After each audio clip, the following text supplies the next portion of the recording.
മതി. ക്ലേശങ്ങൾ മാത്രം സഹിച്ചെന്നാലും അപ്പോഴും പാടും ഞാൻ ദൈവമേ, നീ എത്ര നല്ലവൻ. നീയല്ലാതാരുമില്ലീശ്വരേ, എന്റെ ഭാരം തീർപ്പാൻ. നീയല്ലാതാരുള്ളൂ രക്ഷക, എന്റെ പാപം തീർപ്പാൻ. എന്നെ നീ ഏറ്റുകൊൾ ദൈവമേ, അപ്പോൾ ഞാൻ എന്നെ നീ ഏറ്റുകൊൾ ദൈവമേ, അപ്പോൾ ഞാൻ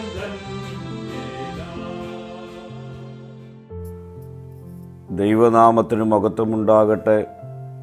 ഇന്നത്തെ പ്രഭാത ധ്യാനത്തിനായി 35 സങ്കീർത്തനം 8 വാക്യം. അവൻ വിചാരിക്കാതെ അവൻ അപായം ഭവിക്കട്ടെ, അവൻ ഒളിച്ചുവെച്ച വലയിൽ അവൻ തന്നെ കുടുങ്ങട്ടെ, അവൻ അപായത്തിൽ അകപ്പെട്ട് പോകട്ടെ.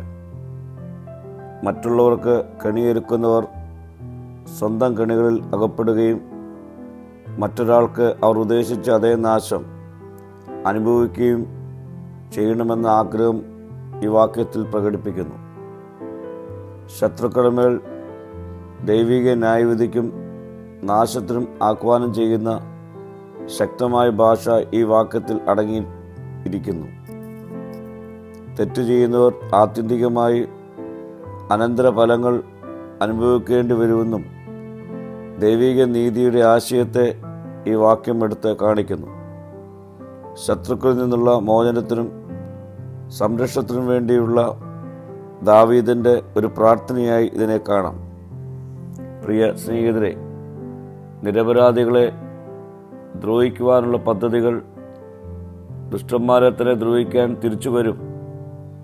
അനീതി നേരിടുമ്പോൾ നാം പ്രതികാരം ചെയ്യാൻ ഒരുങ്ങാതെ ദൈവത്തിൻ്റെ പക്കലേക്ക് കൊണ്ടുവരിക. അവൻ പ്രവർത്തിക്കട്ടെ. വ്യക്തിപരമായ പ്രതികാരമല്ല, ദൈവത്തിൻ്റെ നീതിക്കായി ഈ നാളുകളിൽ നമുക്ക് പ്രാർത്ഥിക്കാം. കർത്താവേ, ദുഷ്ടതയും പകയും പെരുകുന്ന ലോകത്തിൽ നീതിയോടെ നിലനിൽക്കുവാനുള്ള കൃപ നൽകണമേ. മഹത്വം നീ എടുക്കണം. യേശുവിൻ്റെ നാമത്തിൽ തന്നെ. ആമീൻ.